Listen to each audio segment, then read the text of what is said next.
Acara ini didukung oleh Desa Pay, cashless-nya kerabat desa Indonesia.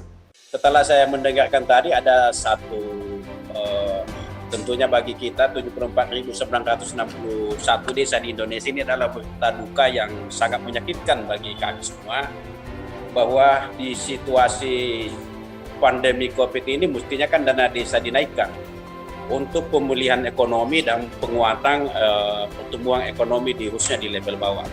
Kenapa penting dana desa diperkuat dan ditingkatkan? Karena kalau desa sudah maju, desa sudah sejahtera, maka otomatis kecamatan itu akan maju dan sejahtera.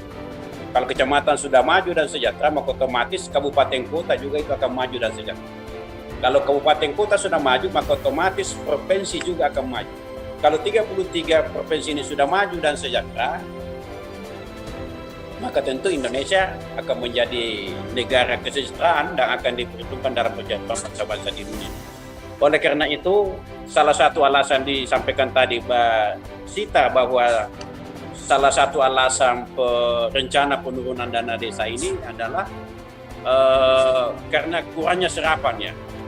Kurangnya serapan anggaran penggunaan dana di tingkat desa sampai di September ini.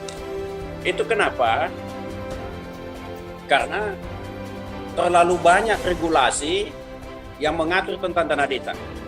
Sehingga desa-desa kita ini mengalami sedikit hambatan tentang pemenuhan terhadap regulasi-regulasi yang sekian banyak itu, mulai dari tingkat pusat sampai ke tingkat kabupaten.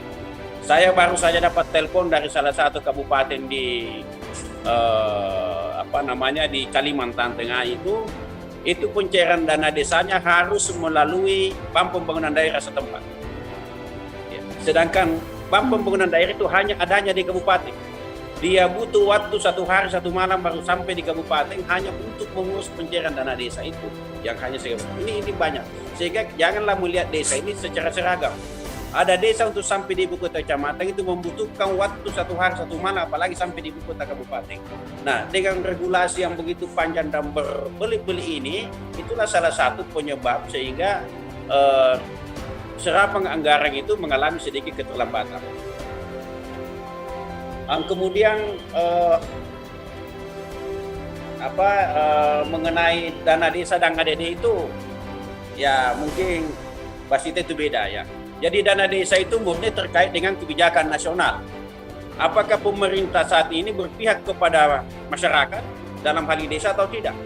Lain kalau ADD itu minimal 10% dari transfer pusat ke daerah. Kalau dana desa tidak. Jadi beda dana desa dengan ADD. Ya, itu yang perlu barangkali selaku wakil ketua komite 4 ini harus juga punya pemahaman dan sebenarnya tentu Kementerian Keuangan yang akan menyampaikan lebih detail itu. Oleh karena itu,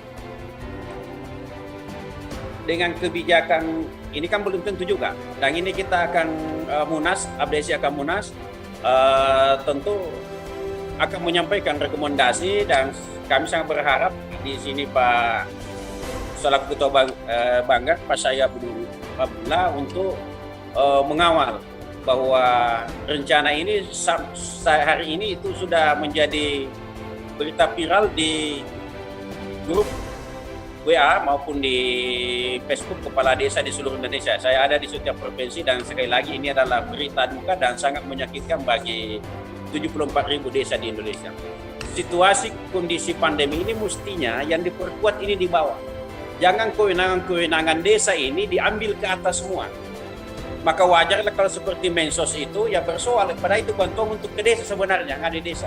Biarlah kewenangan desa itu diberikan sepenuhnya. Setiap tahun kita diberikan katakanlah tahun ini ya untuk prioritas penggunaan dana desa. Mestinya penggunaan dana desa kembalikan saja ke undang-undang. Penggunaan dana desa itu berdasarkan hasil musyawarah desa, bukan maunya elit di Jakarta ini.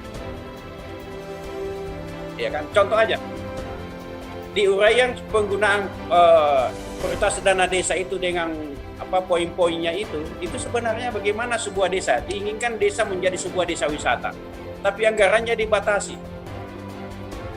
Desa itu mau dijadikan desa pertanian misalnya, desa peternakan misalnya, desa katakanlah untuk penguatan BUMDes, coba kalau sebuah desa betul-betul bisa menjadi desa wisata, 1 tahun anggaran itu kalau memang menjadi kesepakatan masyarakat minimal katakanlah 60-70% dialihkan menjadikan desa itu desa wisata, maka tahun ini desa itu juga sudah menjadi desa wisata.